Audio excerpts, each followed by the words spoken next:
Bismillahirrahmanirrahim. Assalamualaikum warahmatullahi wabarakatuh. Waalaikumsalam warahmatullahi wabarakatuh.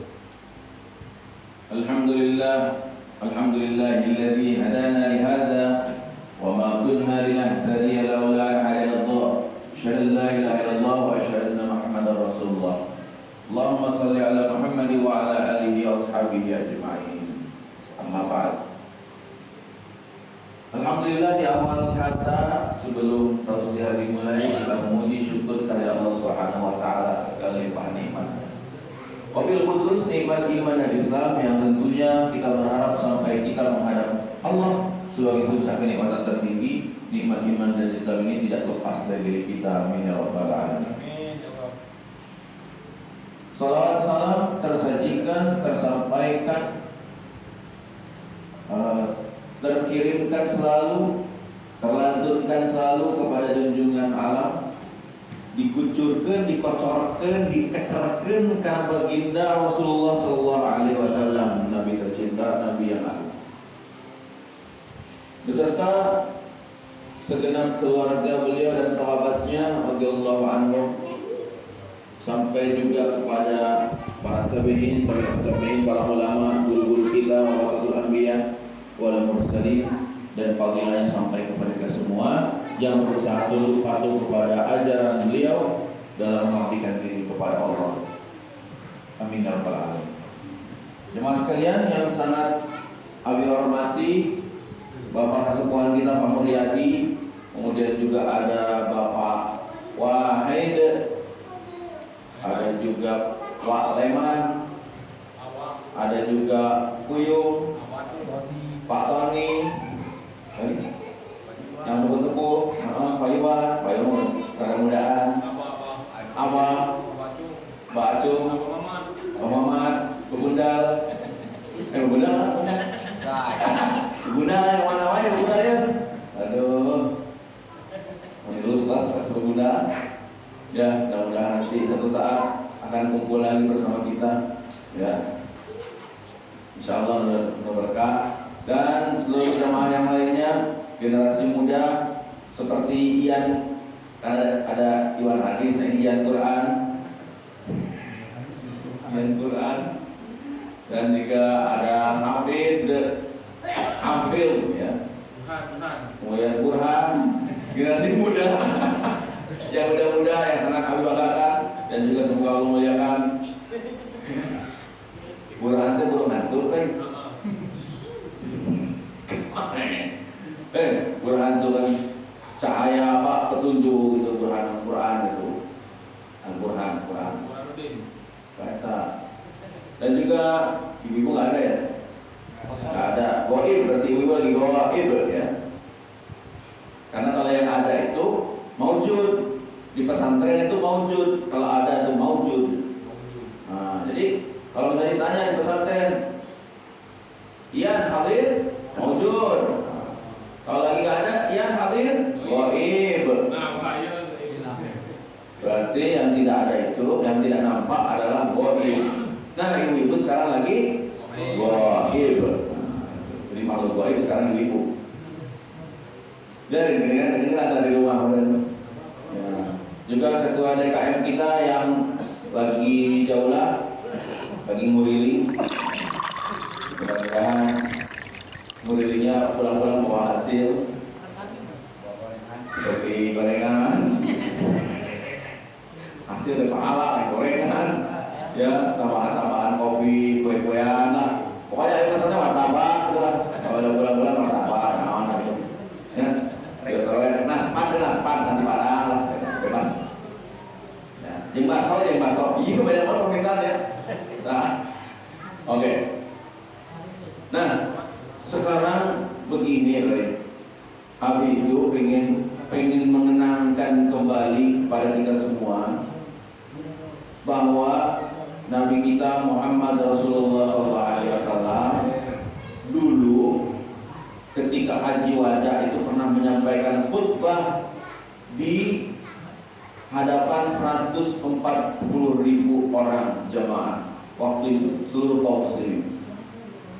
140.000 yang bisa berangkat itu 140.000. Nah, haji wada atau haji terakhir, haji perpisahan, wukuf terakhir. Jadi Rasulullah itu maksudnya memang menyampaikan khutbah atau ucapan terakhir di kala wukuf. Itu tepat di hari Jumat juga. Kayak kemarin persis tahun 10 Hijriah. Ya. Jadi sebetulnya hari yang fundamental kemarin itu fundamental itu. Apalagi kalau yang bisa saum Arafah hari Jumat kemarin tuh mantap. Ya. Nah, dalam khutbah wada atau khutbah haji wada itu wukuf di Arafah kan ada khutbahnya. Nah, Rasulullah SAW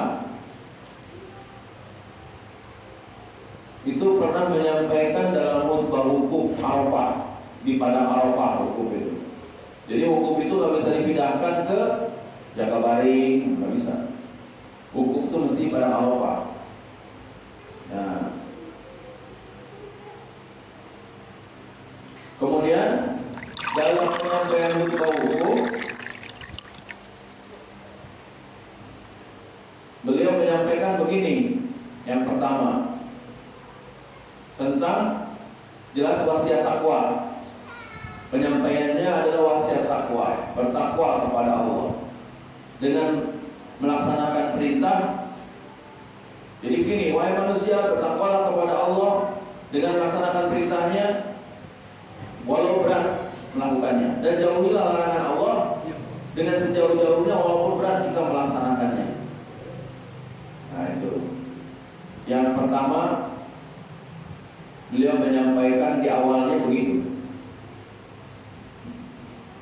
Selanjutnya, wahai manusia, dengarkanlah baik-baik apa-apa yang aku katakan, sebab sungguh aku tidak tahu kapan itu aku ini apakah masih bisa bersama dengan Anda sekalian, ataukah memang tidak akan lagi bersama Anda sekalian ketika di tahun depan. Jadi biasanya Rasul tidak mengatakan hal ini, tapi kok ketika khutbah wada Rasul mengatakan yang demikian. Maka para sahabat sudah kontak, barangkali ini adalah pernyataan Nabi yang terakhir. Selanjutnya, wahai manusia, sungguh harta, darah, dan tempat sama sucinya dengan apa namanya hari ini, dengan bulan ini, maksudnya dengan bulan Dzulhijjah. Harta tempat telah disucikan oleh Allah, kemudian darah kaum muslimin telah dibersihkan oleh Allah seperti bersihnya hari ini. Jadi ya, pada hari itu memang anugerah bagi kaum muslimin bahwa Allah menyatakan melalui lisan Rasulullah SAW yang mulia bahwa waktu itu kaum muslimin betul-betul dimuliakan oleh Allah Subhanahu wa taala. Nah, yang ketiga, sungguh Anda semua akan dimintai pertanggungjawaban sesuai dengan ayat Allah Subhanahu wa taala, a'udzubillahi minasyaitonir rajim, innas sam'a wal basara wal fu'ada kullu ulaika kana anhu mas'ula. Sungguhnya pendengaran, penglihatan dan hati itu akan dimintai pertanggungjawaban. Sungguh nanti ibaratnya begini, sekarang kita kumpul di padang mahsyar, di padang Arafah, nanti kita akan kumpul di padang mahsyar. Jadi kalau sekarang mungkin maknanya dari yang Rasul sampaikan ya, kalau sekarang ini kita kumpul dalam rangka wukuf, bukan menghadapi pengadilan Allah, tapi nanti kita akan berkumpul semua di hadapan pengadilan Allah. Maka semuanya nanti akan dimintai pertanggungjawaban. Kita akan dipanggil seorang-seorang dan harus menjawab pertanyaan ini sendirian. Tidak akan ada contekan, tidak akan ada misalnya bantuan kayak di kuis-kuis itu, mau minta bantuan siapa? Tidak ada.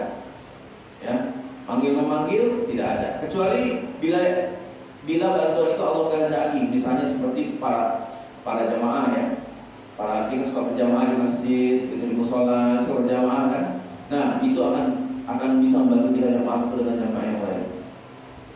Misalnya ada yang berani menyaksikan, ada yang berani bersaksi bahwa Abi Hilman ini seorang muslim, muslim yang taat dan suka kamu sholat, kamu masjid. Nah, ada yang berani menyaksikan, paling kita jawabnya bukan khair, bala syahidina. Betul ya Allah, kami menyaksikan nih Abi Hilman di masjid, kamu sholat, gitu. Dia orang muslim. Tanya lagi mungkin oleh Allah, apakah ini Abi Hilman tergolong orang khair? Baru jawab khair. Nanti kami belajar dari sekarang. Kalau la khair, jangan ya. Dengan baik. Makanya minta dari sekarang, belajar dari sekarang itu mengucapkan kata khair, menyaksikan bahwa orangnya khair, jenazahnya khair, baik. Cuma jangan bohong. Orang nggak baik bilang baik, jangan juga. Ya. Nah ini kalau di alam akhir jangan mungkin bisa bohong. Mungkin kalau di dunia orang yang jarang ketemu sholat pun kalau dibilang apakah ini jenazah ini baik, pasti bilangnya khair. So, kalau nggak khair, dibilang nggak khair, soalnya iya jatuh, la khair. Awas, agak malam awas ya. Cekek, agak tahu. Itu takutnya begitu mungkin, ya. Nah, yang paling penting di akhirat kita akan selalu bersaksi. Makanya peliharalah hubungan dengan sesama muslim. Jangan kita menyakiti hatinya, hati-hati dalam pergaulan. Kalau kita kalau kita penesan, hati-hati jaga hati perasaan seorang muslim. Jangan sampai nanti di akhirat kita kehilangan kesaksiannya.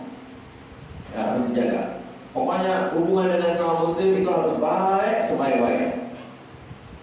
Ya, kalau kita berbuat baik pada orang lain, pasti orang lain juga akan baik sama kita. Walaupun bukan membalas ya, tapi minimal orang itu baiklah sama kita. Itu aja yang paling penting. Ya, saling bersaksi. Ingat, nanti kita akan saling berikan kesaksian kalau diizinkan oleh Allah tentunya. Yang keempat, tunaikanlah amanat-amanat. Kalau kita punya sesuatu yang harus diselesaikan, selesaikanlah sengketa, bereskan semuanya, mumpung masih di dunia. Antara orang tua dengan anak ke orang tua, antara istri dengan suami dengan istri, selesaikanlah mumpung masih hidup di dunia. Jangan sampai ke alam akhirat ada amanah yang belum tersampaikan, ada hutang yang belum dibayar, segera bayar hutang. Sebab kalau orang sudah jadi jenazah, itu di zaman Rasulullah SAW, beliau tidak mau mensolatkan di antaranya kedua orang. Apa saja itu yang beliau tidak mau mensolatkan? Yang pertama, ke orang yang berhutang. Walaupun dia mujahid berjuang, apakah ini jenazah masih punya hutang piutang? Kata Rasul, oh masih ya Rasul. Tidak mau Rasul. Selesaikan dulu hutang piutang ini, baru aku mau mensolatkan. Oh ya Rasul, saya yang bertanggung jawab atas hutang piutang itu. Oh berarti baik, kalau begitu kusolatkan jenazah ini. Gitu. Yang kedua, Nabi tidak mau mensolatkan orang yang mati bunuh diri. Mati bunuh diri, dia gantung diri. Digantung diri di tangkal toge. Jangan sekali-kali bunuh diri, gantung diri di tangkal toge. Atau masuk ke dalam sumur pompa. Jangan sumur bor. Jangan. Ya. Gantung diri pakai tali kolor. Ya. Bosan hidup, gantung diri. Ya. Minum racun tikus. Minum kampur. Jangan. Ya. Itu bisa mabok. Mati enggak, mabuk iya, minum racun. Ya. Tak. Jangan sekali-kali orang bosan hidup, dia pikir bakal menyelesaikan masalah bunuh diri itu. Padahal mana masalah disiksa oleh Tuhan. Karena diri Allah yang menciptakan, tapi ternyata kita yang mau mematikan. Bagaimana? Dosa. Ya. Itu bisa, macam-macam hukumannya berat itu. Disetrika dipanggang bolak-balik, dipukul pakai palu neraka, mantap. Kalau dipukul pakai palu dunia, paku ya, dipukul pakai palu dunia, itu paling-paling masuk setengahnya, pelan-pelan masuknya itu. Tapi kalau manusia dipukul dengan palu neraka itu sampai jatuhnya itu terjerembab ke dasar tanah, ke dalam bumi. Jadi bukan di atas lagi, bukan cuma hancur kepala. Kalau dipukul sama palu neraka itu, ya hati-hati. Nah, yang paling banyak mah itu kalau mau ngarap kau ada. Nah, berang-bulan, tapi kosong. Nah itu ya. Terus sesudah tunaikan amanat, beliau menyampaikan lagi, pada hari ini perkara-perkara yang kaitannya dengan kejahiliahan telah kumusnahkan, telah kuhancurkan, letakkan di bawah telapak kakiku. Begitu sabda Rasulullah SAW. Kemudian juga urusan pertumpahan darah itu telah diharamkan. Sudah diharamkan lagi, tidak boleh. Saat itu tidak boleh lagi ada pertumpahan darah. Artinya apa? Darah kaum muslimin itu betul-betul mulia. Dosa kalau kita menumpahkan qatil wal maqtul finnar, yang namanya orang yang membunuh ataupun terbunuh di neraka. Ya, karena yang terbunuh pun juga nanti kalau dia tidak terbunuh, dia pasti akan membunuh. Itu fitnah. Kecuali dengan alasan yang kuat. Kenapa kau harus saling bunuh? Gitu ya. Riba juga itu telah dilenyapkan. Zaman Rasul itu riba sudah dilenyapkan betul-betul. Sekarang mau disebutkan lagi riba. Padahal zaman Rasul itu dilenyapkan. Tidak boleh yang namanya riba. Makanya uangnya aja pakai dinar dan dirham. Uang itu pakai uang emas dan uang perak. Tidak ada untuk ribanya uang emas perak itu. Diganti sama uang kertas. Maka uang riba itu makin berkeliaran. Nah itu sudah mulai riba dengan penggantian uang itu. Maka kalau khilafah tegak, kalau kekuasaan kaum muslimin tegak, kejayaan umat Islam sudah kembali, maka insya Allah itu uang akan kembali lagi ke uang dinar dan dirham.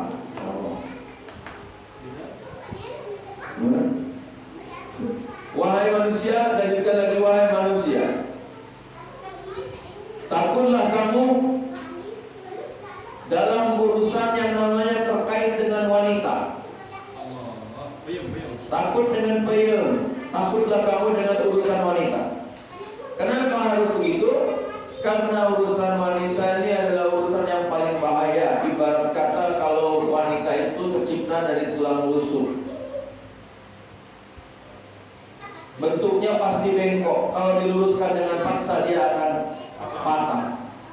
Kalau dibiarkan dia akan bengkok terus. Jadi harus pelan-pelan. Wanita, takut nisa, jagalah wanita. Takutlah engkau dengan wanita, peliharalah wanita. Kalau ada wanita yang terbalik, ya. Kalau ada wanita yang tidak benar, iya salah wanita itu betul. Kalau dia tidak pakai jilbab, salah wanita itu. Tapi kenapa kok bisa salah? Karena laki-lakinya tidak mau mengingatkan. Baik itu mengingatkan anak-anaknya yang perempuan, atau juga mengingatkan istrinya atau mamanya, ya, tidak mengingatkan itu. Nah, jadi harus betul-betul diingatkan. Kalau belum tutup aurat, segera ingatkan pasangan kita, ibu kita, adik kita yang perempuan, ya, anak kita yang perempuan, segera. Tetangga kita ingatkan, kalau belum tutup aurat, segera tutup. Ya, jangan nunggu nenek-nenek baru tutup aurat. Nunggu ibu-ibu nanti udah tua bangka baru tutup aurat. Harus dari sekarang mulai. Apalagi di usia muda itu penting. Aurat kita itu kenapa harus ditutup?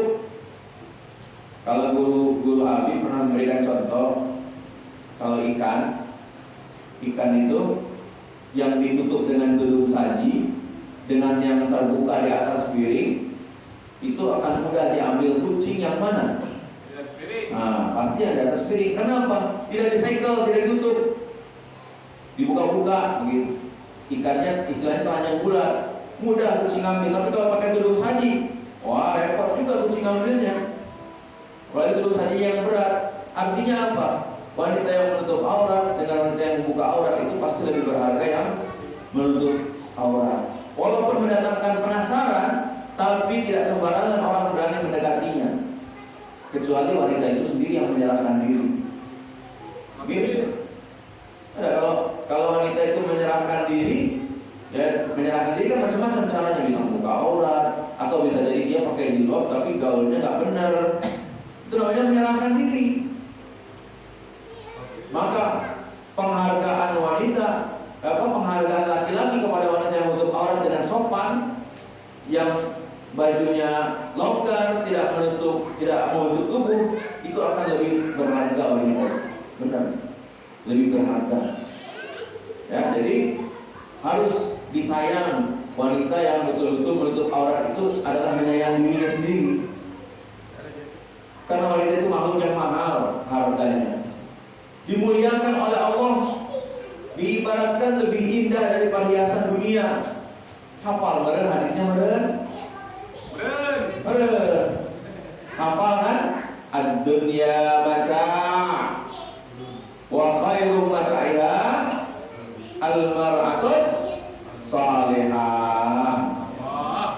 Itu kan itu di Ramai-ramai itu Rama. Itu dalam lagunya yang berjudul apa wanita salihah itu ya. Gimana tuh? Kan begitu lah. Kan dibacakan dulu hadis sejak awal kan. Dunia mata wa khairu mata'iha al-mar'atus salihah.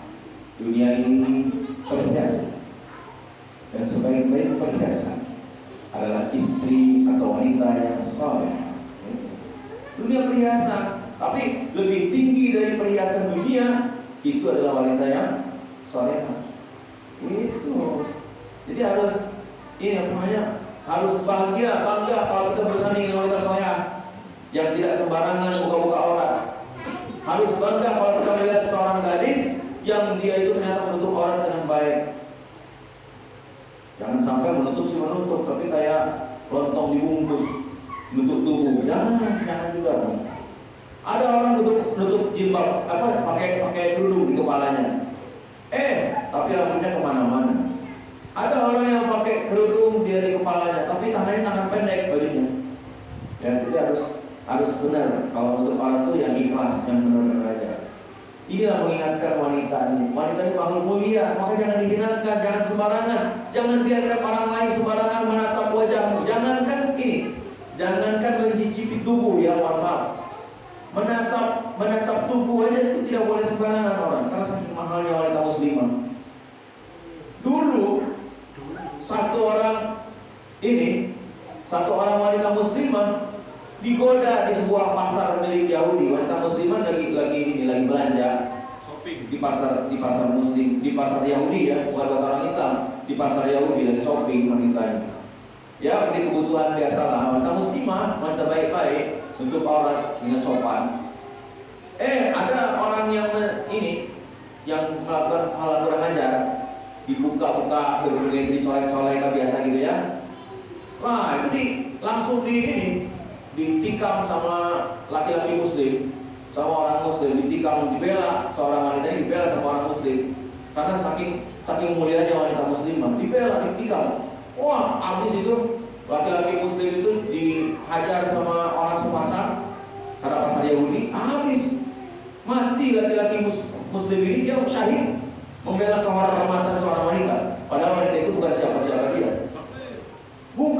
Bukan siapa-siapa dia, tapi karena kebesaran ajaran Islam memuliakan muslimah, dia rela untuk syahid membela kehormatan seorang wanita. Ada nggak laki-laki kayak gitu? Takbir! Wow! Jangan tahlilan, yang ini, yang keras. Takbir itu harus keras. Gitu. Yang saleh pasti langsung gudang. Nah, langsung pas kedengaran sama Nabi itu ada, ya Rasul, itu ada pemuda kita dia syahid karena membela seorang wanita. Wah, ayo kerahkan pasukan, ayo kita serang habis-habisan itu orang Yahudi, ganyang Yahudi, pantai Yahudi. Wah, Rasul naik hitam aja.